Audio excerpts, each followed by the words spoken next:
Hello friends, ഇന്ന് മുടി വെട്ടാൻ പോയതായിരുന്നു. മുടി വെട്ടാൻ തീരെ താല്പര്യമില്ലാത്തൊരു കുട്ടിയാണിത്. തീരെ താല്പര്യമില്ല, മുടി വെട്ടണതേ ഇഷ്ടമല്ല, മുടിയിൽ ഒരാൾ തൊടുന്നതോ മുടി ചീകണതോ വരെ ഇഷ്ടമല്ല. അങ്ങനെ ഒരാളാണ് ഇങ്ങനെ ഇരുന്ന് കൊടുക്കുന്നത് കേട്ടോ. ഇതൊരു അത്ഭുതമാണ്. അത് കഴിഞ്ഞ് മുടിയൊക്കെ വെട്ടി, മുടി വെട്ടുമ്പോൾ ആൾക്ക് ഭയങ്കര സങ്കടമാണ്. സങ്കടത്തിൽ കണ്ണൊക്കെ അടച്ചിരിക്കുന്നുണ്ട്. എനിക്കിത് കാണണ്ട എന്നൊക്കെ പറഞ്ഞിരിക്കുന്നുണ്ട്. കണ്ണൊക്കെ അടച്ച് ആൾ സഹകരിക്കണൊക്കെ ഉണ്ട് കേട്ടോ. മുന്നേ സഹകരണങ്ങൾ തീരെ ഉണ്ടായിട്ടില്ല. വെട്ടാൻ വരുന്ന ആൾ അയ്യോ കുട്ടീനെ അവിടെ നിന്ന് വെട്ടാൻ പറ്റില്ല, ഈ തലമുടി വെട്ടാൻ പറ്റില്ല എന്ന് വരെ പറഞ്ഞിട്ടുണ്ട് കേട്ടോ. കാരണം അത്രയും കച്ചറ കളിച്ചിട്ടുണ്ട്. മുടിയൊക്കെ വെട്ടുന്നത് നോക്കിയിരുന്ന് സങ്കടമൊക്കെ സഹിച്ച് പിടിച്ചിരിക്കുകയാണ്.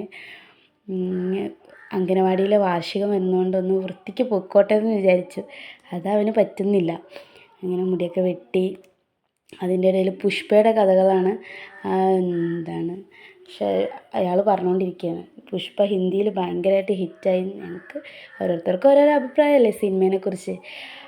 നമുക്കത്രയ്ക്ക് അങ്ങനെ ഇഷ്ടമായിട്ടില്ല എന്നുള്ള കാര്യം പറഞ്ഞു. അപ്പോൾ ഞങ്ങൾ ഹിന്ദിയിൽ ഭയങ്കര ഹിറ്റായി സിനിമ, സൂപ്പർ സിനിമയാണെന്നൊക്കെ പറയുന്നുണ്ടായിരുന്നു. പിന്നെ അതിൻ്റെ പുഷ്പയുടെ കുറേ ഡയലോഗും ആക്ഷനൊക്കെ കാണിച്ചുകൊണ്ടിരുന്നായിരുന്നു കേട്ടോ. അതൊന്നും വീഡിയോ എടുത്തില്ല. പിന്നെ പുറത്തേക്ക് ഇറങ്ങി. മുടിയൊക്കെ അടിപൊളിയായിട്ടുണ്ട്. അവന് ഇഷ്ടമായിട്ടോ, ഒരുപാട് ഇഷ്ടമായിരിക്കണേ.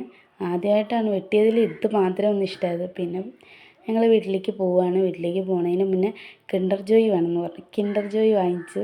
പിന്നെ കുറച്ച് പച്ചക്കറിയും പാലൊക്കെ വാങ്ങിക്കാണ്ടായിരുന്നു, അതൊക്കെ വാങ്ങിച്ച്. പറ്റാണ് ഇവിടെ.